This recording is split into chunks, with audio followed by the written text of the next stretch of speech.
सिरसल पाटी येथील श्री दत्त मंदिरात दरवर्षी वैकुंठवासी हबप कैलाशगिरी महाराज यांच्या कृपा आशीर्वादाने 3 दिवसीय दत्त जयंती यात्रा महोत्सव साजरा केला जातो।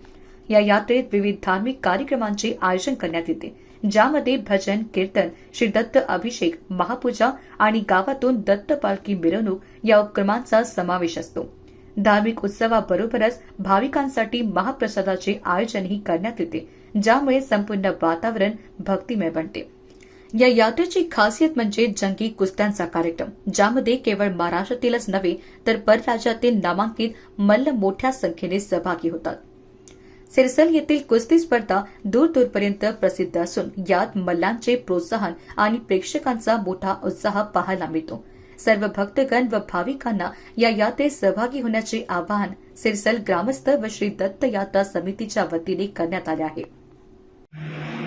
दरवर्षीप्रमाणे याही वर्षी सिरसल या गावी दत्त यात्रा महोत्सव साजरा करतो व तसेच 13/12/2024 रोजी सायंकाळी भजन व कीर्तनाचा कार्यक्रम ठेवला जातो व दुसऱ्या दिवशी सकाळी पहाटे अभिषेक करून 5 वाजता काला फोडण्याचा कार्यक्रम असतो व यात्रा भरवली जाते। तसेच 15/12/2024 रोजी 2 वाजता जंगी कुस्त्याचा कार्यक्रम हा पण राबवला जातो। असेच आतापर्यंत रूढी पद्धतीने तसंच चालत आलेला कार्यक्रम या असाच पुढे आम्ही चालवत आहोत।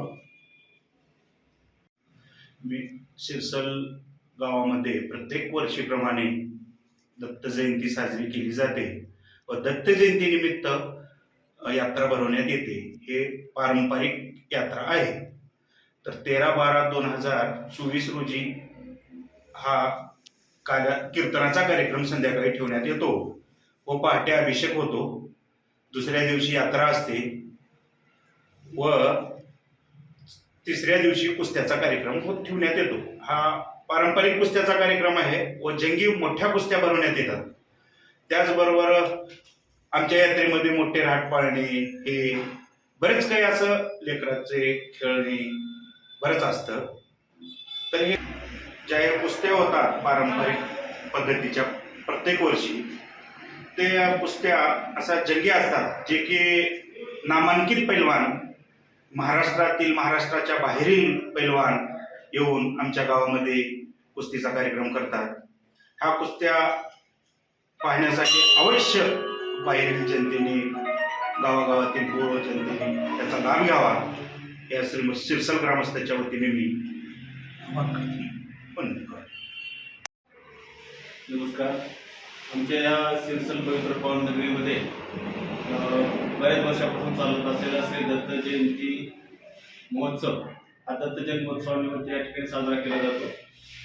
आज संध्याकाळी या ठिकाणी कीर्तन होतं, नंतर भजन होतं आणि उद्या श्रींची पालखी मिरवणूक 4 वाजता होते। त्याच्यानंतर काल्याचं कीर्तन होतं आणि त्यानंतर दुसऱ्या दिवशी जंगी कुस्त्याचा कार्यक्रम या ठिकाणी सर्व भाविक भक्त या ठिकाणी उत्साहानं पार पडतात। सर्व ग्रामस्थ यामध्ये अति आनंदाने या ठिकाणी उत्साहानं हा कार्यक्रम पार पडतात।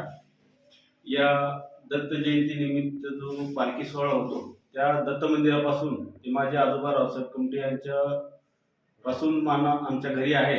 या ठिकाणी जो मान आहे तो आम्ही आमच्या वडिलांपासून आमच्यापर्यंत चालत असलेला परंपरा आम्ही आनंदाने या ठिकाणी पार पडतो। इथून मंदिरापासून आमच्या घरी पालखी जाते, त्या ठिकाणी महाप्रसाद वाटला जातो आणि 3:30-4 वाजता आमच्या घरून पालखी वाजत गाजत या ठिकाणी संपूर्ण गावातून मिरवणूक करून या ठिकाणी दत्त मंदिरामध्ये येते आणि दत्त मंदिरामध्ये आल्यानंतर या ठिकाणी नियोजित महाराजांचं या ठिकाणी काल्याचं कीर्तन होतं आणि काल्याचं कीर्तन झाल्यानंतर काल्याचा महाप्रसाद सगळ्यांना या ठिकाणी वाटप होतो आणि दुसऱ्या दिवशी या ठिकाणी आमच्या या ठिकाणी जंगी कुस्त्याचा कार्यक्रम या ठिकाणी ठेवला जातो। तर आमच्या पंचक्रोशीतीलच नाही तर संपूर्ण महाराष्ट्रातून नावाजलेले गाजलेले सर्व मल्ल या ठिकाणी येतात आणि उत्साहाने या ठिकाणी भाग घेतात आणि मानाची गदा देऊन त्याचा मान सन्मान या ठिकाणी केला जातो आणि यामध्ये सर्व ग्रामस्थ अति आनंदाने उत्साहाने या ठिकाणी सहभाग घेतात।